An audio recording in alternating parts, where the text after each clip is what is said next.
नमस्कार भाइयों बहनों। तो आज का कमेंट्स था किसी का हागुड़ा पवन के बारे में। तो हागुड़ा पवन जो है एक ढाके बंगाली की शक्ति है।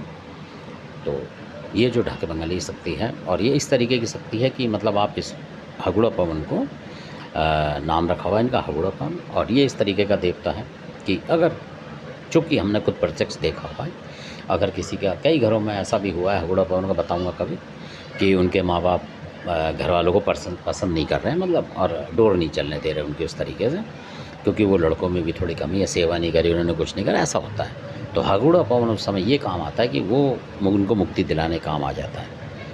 तो इस तरीके से भी करते हैं। हागुड़ा पवन की शक्ति बहुत ज़बरदस्त है अगर आप देखेंगे तो। और जो माना कंजर जो वीर थे, मतलब उनको हराने वाले भी यही थे तंत्र विद्या के अंदर। इनकी ज़बरदस्त तंत्र विद्या जो वहाँ मुकाबला हुआ था इनका ढाके बंगाले में, जैसे सिरकियाँ होती थी, कबीले जिसको कह सकते हैं आप, तो पुराने लोग सिरकी कहते थे। तो कबीले आप समझेंगे, तो कबीलों में ये सरदार होते थे, तो उनमें जो तंत्र मंत्र का जो ज़्यादा जानकार होता था उसको बना के रखते थे कई बार। तो ऐसे वहाँ के जिन भी जो भी लोग थे उनमें सब में जीते थे ये तंत्र विद्या के अंदर, ये माने गए थे वहाँ सिरमौर वहाँ के ढाके बंगाले के। तो इसलिए इनकी ताकत ज़्यादा है। आप वहाँ का इनको राजा मान लो, कबीले का सरदार मान लो, वो है ये, जिनको सरदार भी कह देते हैं बहुत सारे लोग, मतलब कबीले का, ये वो हागुड़ा पवन है। तो इस तरीके की बात है ये। और इनकी शक्तियाँ जो असीमित शक्तियाँ हैं, अगर आपका हागुड़ा पवन रक्षा कर रहे हैं तो रक्षा में ये हटते नहीं है कभी भी पीछे। ये रक्षक देव है, ऐसा मैं नहीं कहता कि किसी का नुकसान होता है, करते हैं, ये कभी नुकसान नहीं करते हैं। अगर किसी ने किसी के साथ मिला जुला के इनको चला दिया तो अलग बात है, वो कोई भी चलता है। पर अभी तक इन्होंने ज़्यादातर लोगों का बुरा नहीं करते हैं। जैसे और देवता आपने सुने होंगे हरियाणा वगैरह के बुरा करते चलते हैं, तो ऐसे ये नहीं करते हैं। कोई अगर गलती से इन्हें चला दे किसी और के साथ लगा के, जैसे मदद के तौर पे, तो अलग बात है।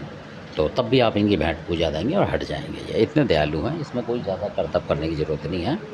और ऐसा भी नहीं कि आप इनसे मुकाबला करेंगे तो ये ज़्यादा भारी शक्ति होते हैं, इनको मना के ही कर लेते हैं लोग। तो ये तो था उनका विषय। और हागुड़ा पवन बहुत ज़बरदस्त शक्ति है, और अगर इसने किसी चीज़ को पकड़ लिया और ले गया तो फिर ये छोड़ता नहीं है। ये भी इसकी पक्की बात है।